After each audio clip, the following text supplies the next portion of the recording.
नमस्कार, आप देख रहे हैं अगले 3 दिनों के मौसम पूर्वानुमान का ये बुलेटिन। मैं हूं देवेंद्र त्रिपाठी। आज तारीख 27 फरवरी है। एक दिन और बचा है, उसके बाद फरवरी यानी 2026 का दूसरा महीना भी संपन्न हो जाएगा और साथ में संपन्न हो जाएगा सर्दियों का सीजन। अ, तारीखों में तारीखों में सर्दियों का सीजन समाप्त होने से पहले ही टेम्परेचर बढ़ चुके हैं और कई जगहों पर भारत में उत्तर, मध्य, पूरब, दक्षिण, पश्चिम ज़्यादातर जगहों पर अधिकतम और न्यूनतम तापमान सामान्य से ऊपर रिकॉर्ड किए जा रहे हैं और ये ट्रेंड अभी भी जारी रहेगा। अगले एक सप्ताह के दौरान भारत के कई राज्यों में कई जगहों पर तापमान का जो रुझान नज़र आ रहा है, उसको देखकर, उस तापमान को अनुभव करके आपको ऐसा लगेगा कि आप मार्च के अंत या अप्रैल के मिड में पहुंच चुके हैं। ये वीडियो अगले 3 दिनों के मौसम पूर्वानुमान का है, जिसमें 27-28 फरवरी और 1 मार्च की बात होगी और साथ में बात होगी कि किस तरह की बरसात की संभावना है, किस तरह से तापमान की वृद्धि की संभावना है। और आपसे पहले आग्रह मैं यही करूंगा किसान साथियों और मित्रों कि अगर आपके लिए मौसम की जानकारियां हैं ज़रूरी, तो इस चैनल को सब्सक्राइब कर लीजिए, जो है मौसम तक। न्यूज़ मीडिया मंच पर भी आप मुझसे जुड़ सकते हैं और साथ ही फेसबुक पेज मौसम तक पर भी आप मुझसे जुड़ सकते हैं। और कमेंट में अपनी बातें इसी तरह से लिखते रहिए, जो मेरे लिए एक तरह से ग्राउंड रिपोर्टिंग का काम करती हैं। कुछ किसान साथी, कुछ मित्र ऐसे हैं जो जानकारियाँ तो लिखते हैं लेकिन जगह का नाम नहीं लिखते, गाँव का नाम लिखते हैं मात्र। तो गाँव, देखिए, भारत बहुत विशाल देश है और एक गाँव जैसे कई गाँवों के नाम मिलते हैं यहाँ पर। तो ऐसे में राज्य और ज़िले का नाम ज़रूर लिखिए ताकि ये पता चल पाए कि किस जगह से आप जुड़े हुए हैं। आइए जानते हैं किस तरह के मौसम की संभावना है। एक पश्चिमी विक्षोभ उत्तर भारत के पर्वतीय क्षेत्रों पर इस समय पहुंचा हुआ है और इसके साथ साथ जो अरब सागर पर सर्कुलेशन था, उसके प्रभाव से गुजरात और महाराष्ट्र के ऊपर तमाम जगहों पर जो दक्षिण की हवाएं चल रही हैं, उत्तर दिशा में आगे बढ़ रही हैं, राजस्थान पर ये हवाएं पहुँच रही हैं। इन भागों में कई जगहों पर आर्द्रता बढ़ने के कारण कुछ बादल छाने की संभावना है। यहाँ पर जो उत्तर की ठंडी हवाएं थी, उनका प्रभाव थोड़ा सा कम हुआ है पंजाब में, राजस्थान के उत्तरी जिलों पर, लेकिन दिल्ली और हरियाणा, चंडीगढ़ और पंचकुला समेत हरियाणा के उत्तरी क्षेत्रों में, खासतौर पर रोहतक और सोनीपत, पानीपत, करनाल, कैथल, जींद और अंबाला, पंचकुला, चंडीगढ़, इन भागों में जारी है। और ये हवाएं उत्तर प्रदेश तथा बिहार और पूर्वी मध्य प्रदेश, छत्तीसगढ़, उड़ीसा, झारखंड, पश्चिम बंगाल के गंगीय क्षेत्रों पर प्रभावी हो रही हैं। इन भागों में और खासतौर पर उत्तर प्रदेश और उत्तरी हरियाणा के भागों में, बिहार के पश्चिमी जिलों में, पटना, गयाजी, बक्सर, कैमूर और सिवान, गोपालगंज, चंपारण, इन भागों में ये तेज हवाएं चलेंगी। इन हवाओं के प्रभाव से यहाँ पर रात और सुबह का तापमान थोड़ा सा, उत्तर प्रदेश में तो खैर पहले से चल रही थी हवा, बाकी जगहों पर इधर छत्तीसगढ़, उड़ीसा या पूर्वी मध्य प्रदेश या बिहार और झारखंड, गंगीय पश्चिम बंगाल, इन भागों में जब ये हवा बढ़ी है तो इसके चलते आज आपने सुबह के समय थोड़ी सी ठंडक महसूस की होगी, लेकिन दिन में गर्मी भी आप महसूस करेंगे, क्योंकि इन हवाओं में जो ड्राइनेस है, शुष्कता है, उसके कारण आसमान पूरी तरह से स्वच्छ होगा और उसका परिणाम ये होगा कि धूप और ज़्यादा तीखी नजर आएगी।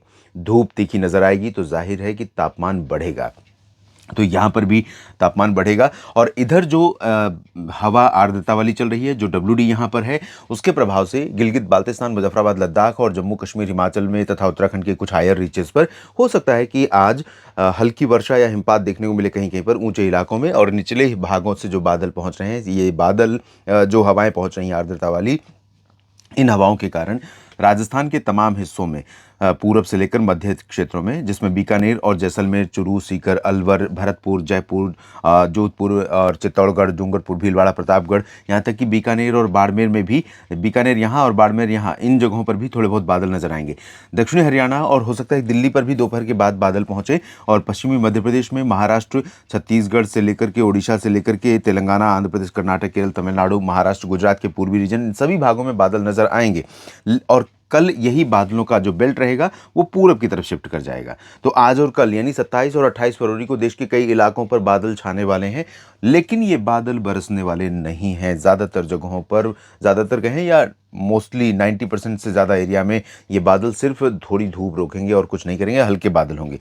ऐसे में कहीं पर भी एक पैच, छोटा सा टुकड़ा, एक दो पैच बन सकते हैं बादलों के, जो थोड़ी बहुत बरसात दे सकते हैं। पॉसिबिलिटी बहुत कम है। इधर अरुणाचल और सिक्किम में थोड़ी बहुत संभावना बारिश की है और इधर केरल और कर्नाटक के दक्षिणी आंतरिक रीजन में थोड़ी बहुत चांसेस हैं। तमिलनाडु और तेलंगाना, आंध्र प्रदेश और उत्तरी आंतरिक कर्नाटक, इन सभी भागों पर फिलहाल ड्राई वेदर ही लगातार जारी रहेगा। इसके बाद बात करते हैं कल यानी 28 फरवरी की। 28 फरवरी को सिस्टम जब पूरब में निकल रहा होगा, तो जैसा कि मैंने कहा कि अरब सागर का जो सपोर्ट है, उसके कारण जो बादल बन रहे हैं, वो शिफ्ट कर जाएंगे पूरब की तरफ।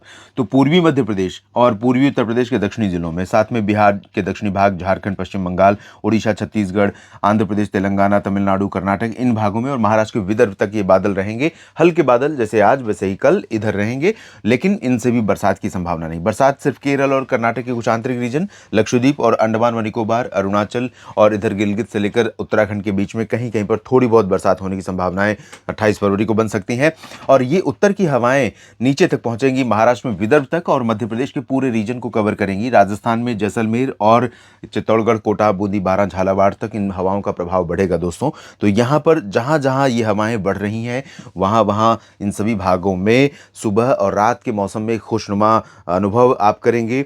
जिस तरह का मौसम इस समय होना चाहिए, तापमान जो बढ़ा था मिनिमम वो थोड़ा नीचे आएगा, लेकिन दिन का तापमान इन्हीं हवाओं के प्रभाव से बढ़ेगा भी। दक्षिण भारत में तापमान पहले से ही ऑलरेडी बढ़ा हुआ है। उड़ीसा, छत्तीसगढ़ में भी तापमान बढ़े हुए हैं। गुजरात में भी तापमान ऊपर हैं और ऊपर ही रहेंगे अगले 24 घंटों के दौरान भी। उसके बाद हम बात करते हैं 1 मार्च की। 1 मार्च यानी भारत में प्री मानसून सीजन का पहला दिन।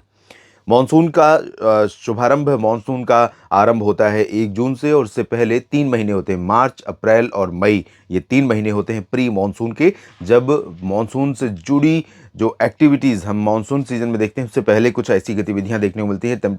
बढ़ते हुए तापमान के बीच अचानक कुछ जगहों पर नमी वाली हवा पहुंचती है। गर्मी इतनी ज़्यादा होती है कि वो हवा ऊपर की तरफ भागती है और ऊपर जैसे भागेगी तो वहाँ पर कुछ लोकल लेवल पर क्लाउड, बादल बनेंगे, विकसित होंगे और वो बादल कहीं पर थोड़ी देर के लिए बरस जाएंगे। तो ये आंधी तूफान के साथ इस तरह की घटनाएं देखने को मिलती हैं, जिसे हम प्री मानसून एक्टिविटी कहते हैं। तो अब हम धीरे धीरे उस फेज़ में पहुँच रहे हैं। टेम्परेचर ऑलरेडी राइज पे है। अरुणाचल में बारिश हो सकती है 1 मार्च को और केरल तथा लक्षद्वीप और अंडमान व निकोबार द्वीप समूह में छिटपुट बरसात की संभावना है। बाकी पूरा भारत, कश्मीर से कन्याकुमारी तक और अरुणाचल के दक्षिणी भागों से असम से लेकर के गुजरात तक पूरा का पूरा रीजन ड्राई रहेगा। पंजाब, हरियाणा, दिल्ली, राजस्थान, उत्तर प्रदेश, मध्य प्रदेश, बिहार, इन सभी भागों में हवा की रफ्तार और बढ़ेगी।